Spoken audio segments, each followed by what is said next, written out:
This whole thing is just a wild concept, but it does work for so many people. And I'm talking about sound healing. Sound can heal you. Sound can heal you, really can, for a lot of things that you're dealing with, things that you don't even know that are inside of you, your subconscious. Um, just you just need to feel better, more whole. The energy can get in, the energy generated from the sound. She is Barb Sounds. She's the one that does it all, and she's back with us. Welcome back, Barb. How you doing? Thanks, Steve. I'm doing well. How about you? Very well, very well. Uh, Good. and this whole thing, I've learned the energy thing from doing Reiki, where it's kind of the same thing in my mind, different Hmm. way of doing it, where somebody's using their hands to transfer energy. The energy goes where it needs to go. Same kind of thing with you. The only difference is you're producing sounds which produce the energy, which heal. That all sound right? Yeah. Yeah. It's an energy exchange. And I was thinking this morning, before we came on, that if I were to give advice to anybody who was interested in learning how to do sound healing, the first thing to do is to learn how to be an energy healer. And Reiki is the most common way of energy healing. So that was the first thing that I studied. And I went right up to the master's level. And that's how I work, right? It's, being able to sense someone's energy and being able to return, healing energy and that whole channeling thing we were talking about last week.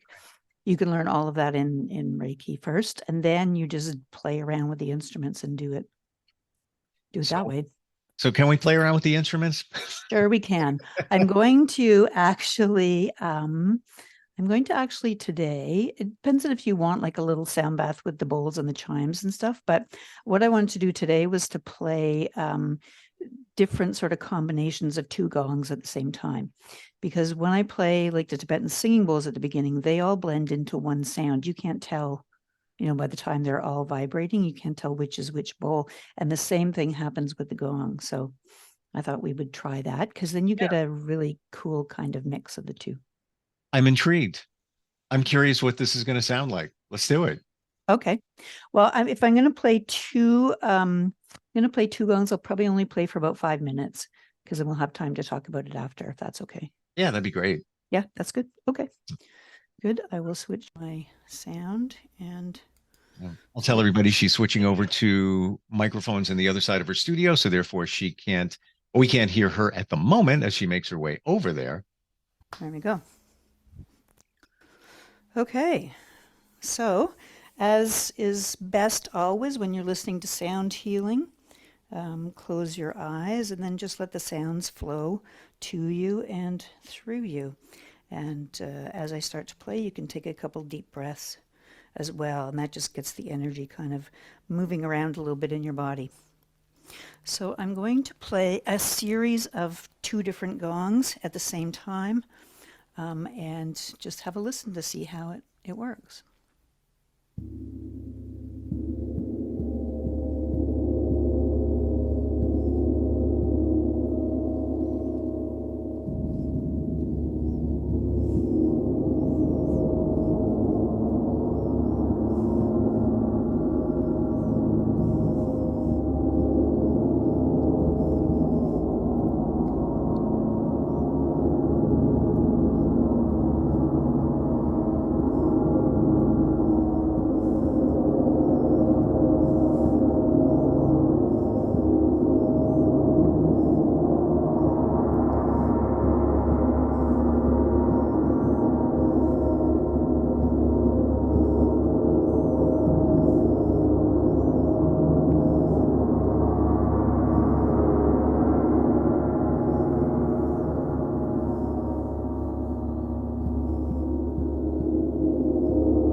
This is switching Video again.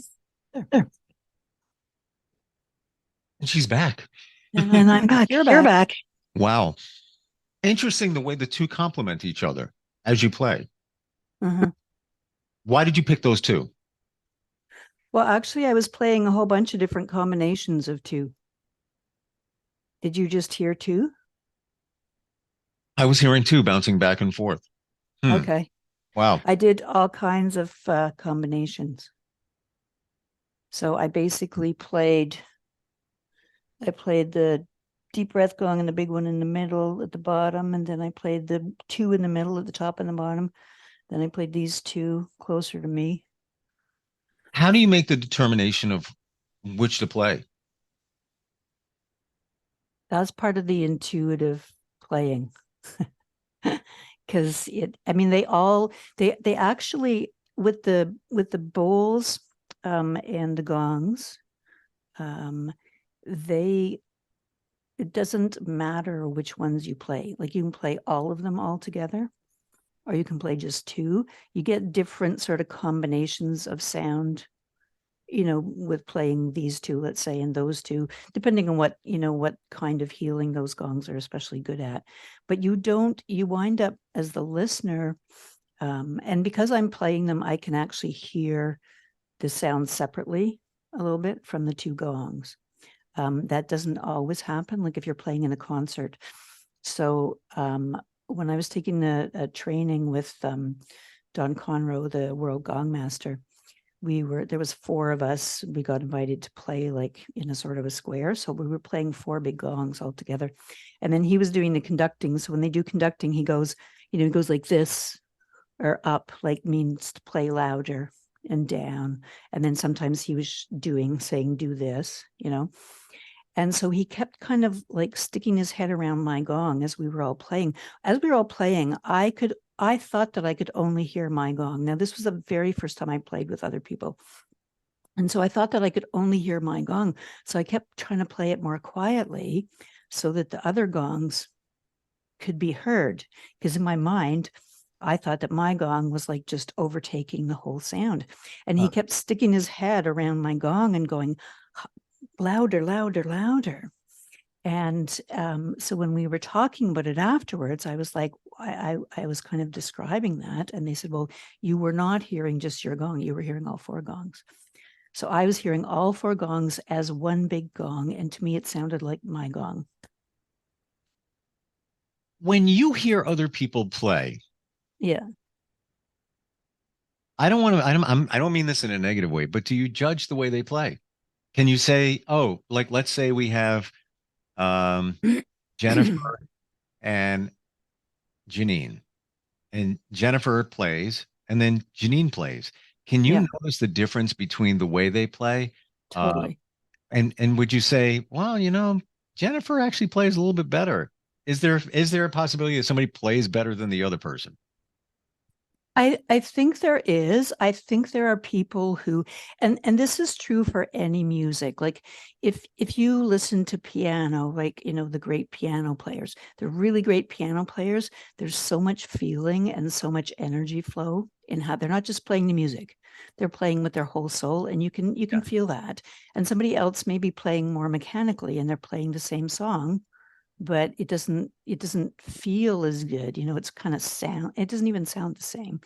And harmonic instruments and gongs are the same way. So there are some people who are playing with their minds, so they're trying to figure out where to hit it, and that's taking up a lot of time and energy. And so it's sometimes not a very smooth. It's not a smooth flow of the sound, and it sounds very different than someone who's just playing totally intuitively.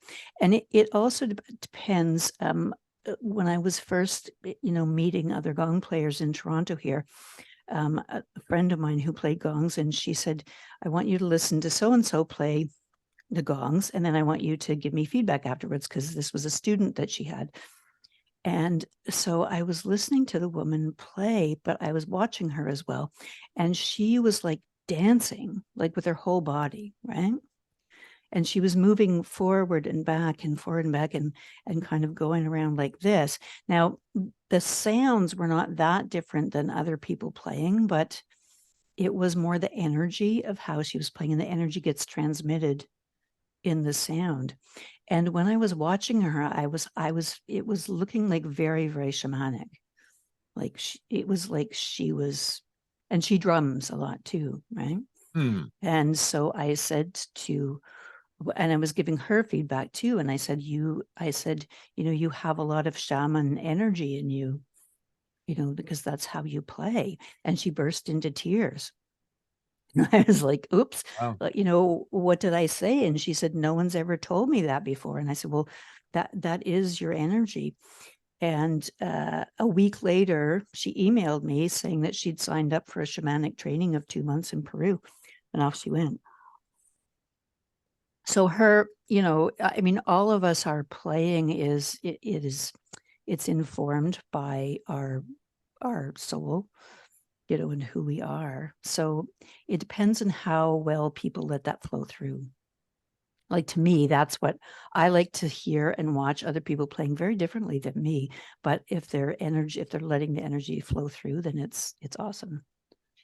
I look at what you say, and it does ring true. Why do we feel something for a certain artist? Like, let's say, a musician, a major star, whatever it might be. Yeah. We're picking up their energy that they put into their music. Even if it's recorded, it can still Mhm. transfer the energy, right? Mhm. Um, Mhm. and it does something to us. And why are some songs or artists more popular than others? If you factored out all the marketing and any of that, why do some resonate? I got to believe it's the energy that's coming from their music. What they put into Yeah. it is getting out there. Yeah. Well, then when you listen to covers, when people do covers of, you know, a song that's written by somebody else, Sure.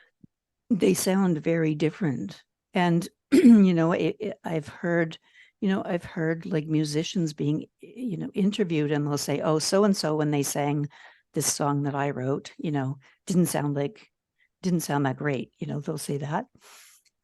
Or they'll say, but so and so when they did a cover of my song, like that was just awesome. Like, you know, It's so funny you should say that because I've heard covers and I've liked them better, or I felt something better than hearing the original, even live. And I think it's the energy. yeah. Maybe the energy it's just different. Maybe it aligns with me or somebody else differently, and that's why you like it more than maybe the original. Mm-hmm. Mm-hmm. Yeah, and it's very, I mean, you know, doing sound healing and playing the instruments, I mean, it's a form of music. I found like a really awesome quote, and actually I'm gonna read a little bit to you from my phone, because you know, we're always talking about how do I play intuitively. So this was a little comment about jazz, and it says improvised jazz has to be one of the most creative and courageous art forms. Hmm. Spontaneous, unrehearsed music, notes happening so fast that the frontal lobe of the brain, the part responsible for decision making, doesn't even have time to join in. This is the thing about improvisation. It involves immense trust in the capacity to create without conscious thought or effort. Hmm. And I thought that was like probably one of the best, you know, descriptions of what I do. Like when I say that I play intuitively, you know, it's the same as the jazz players. Now, when there's a bunch, when they're like, if somebody's doing, you have to imagine somebody doing a jazz solo. So when somebody's doing a jazz solo, they're not playing any kind of music or song or tune that they have rehearsed at all. They are just playing Right. sounds on that instrument, and they have to do the same thing that I do. They have to let go of any pattern in their mind or idea or plan in their mind of how they're going to play. You just sparked something in me in that you take a look at a group and why Mm, they work well together. There's thousands of groups out there. Why do only some of them become popular, even back in the day? And you think of some of the players, and maybe it's their energy that intertwined within each other, how it all like yeah. Beatles, like the Beatles. How did that, Mm-hmm. there was some kind of magic going on there, how they're all very different, but their energy intertwined to make a superior product at that time. Yeah.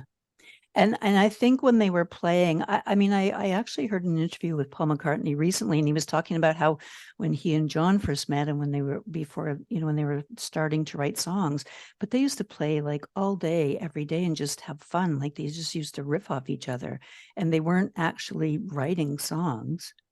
They were just playing because they loved to play. And that way they did get used to each other's energy and each other's energy when they were playing, and the energy actually in the music, and if you're in a band where you can feel, even say if you're even the lead singer, if you still have to feel every single person in the band, how they're playing and what energy they're putting into that music and how it's all going together, and then hear yourself in that too. So here's a question based on what you do and sound healing. Got just like a minute or two left, but I've always wondered about this. I thought about it and forget to ask you. The difference between a recording of somebody playing gongs for sound healing purposes or having somebody do it live for you. Or I think I'm about to answer the question myself because I just hit the word intention. So you've got the same person and they find a recording, a random recording, YouTube, whatever, of bowls being played, gongs being played. Or they seek somebody out that works with them, but isn't it come down to the intention? It does, but it also comes down to the energy. So remember a couple of podcasts ago when I was playing, I played just the same gong and I played it 3 different ways as if I were playing for someone who was, depressed and someone who had physical pain. And I forget what the other one was. And you could hear how different that gong played, right? And so I think when we're playing, it's like if I do a recording for someone that I know and I have a connection to, and I know what their issues are, I can do a recording and they can listen to that, and it will be just as powerful as if they're in the studio. If I do a recording, and this is why I can't practice. Like, there's no way to practice playing these. I have to play. I can play for myself, but if I'm playing without incorporating, and because my playing is driven by the energy of the person, right? So if I just play in my studio here and I do a recording and I don't have you in my mind, I don't have you in my energy field, right? I haven't consulted with your higher self to see if you want this music to be played for you, then you listen to it, it's not going to do as much. So like when I listen to other people playing, playing gongs and bowls and whatever and gongs online, I actually don't listen to them very much. But when I do, I find it really boring because there's not a lot of energy. It's not a moving, living, breathing energy thing that's related to me as a listener or even to another person. Well, I guess it comes down to hearing a recording or going to a live performance. I'll go to any live musical performance. I don't care what it is, what type of music. I don't even have to be into that type of music. I just like the energy. I just like what comes back. It just feels good. I'll seek anything out. It could be country. I'm not a huge country person. I'll show up. I don't care.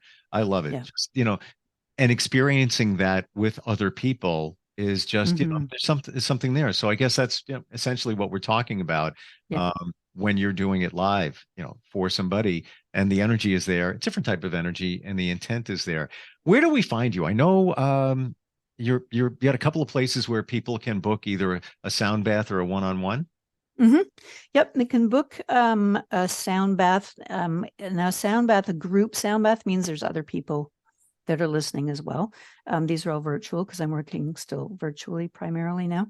Sure. So they can get tickets for that at barbsounds.eventbrite.ca. Gotcha. Those are for the group sound baths. If they want an individual one, they can go to heal.me/barbsounds. And that's where I have my private practice, like the individual sessions that I do. And if anybody's interested, they can go to heal.me slash Barb Sounds and book a 20-minute free consultation. If they Yeah. just have, any of you watching these podcasts, if you have questions or you want to know something, or you want to kind of check out what it would be like for you, then book a 20-minute with me and we can talk more about it. Yeah. The energy thing is real, for people that don't Mhm. realize it, it's healing people, millions of people every single day. And if I didn't experience it, and I kind of got it, I wish I got it way sooner. But when you see what it can do, even with energy healing through Reiki, same thing with sound. It's all Mhm. there. And it's, Mhm. if you were listening earlier when Barb was playing, it just stops you in your tracks. There's just something there. You feel relaxed. You're just like, oh, wow. I don't know what that is, but I need to listen to that. And it's the energy that you're putting into it. Yeah, I was in a store one time with a friend of mine, and there was a lot of people milling around, and it was a lot of outdoor decorations and stuff. And we found these Tibetan bells, the gantas, and so you can play them upside down like a bowl. So I had one in my hand, and I was just playing it around and around, and it was basically one tone with a little bit of harmonics. And I liked the sound of it. And then all of a sudden, there was like 6 people, 10 people, all like standing around, like just not moving and Like watching me. I mesmerized. thought it was like just a little sound, and I was playing kind of in the corner, and I didn't even notice. And then I kind of looked around, and I was like, whoa, I had this whole audience. Yeah. Yeah. Yeah, Because your that's energy is true. there and your energy is good and it gets out there Yeah. and it heals. Barb, always great talking with Yeah. you. Super. Yeah. Great talking to you, Steve. Sounded great today.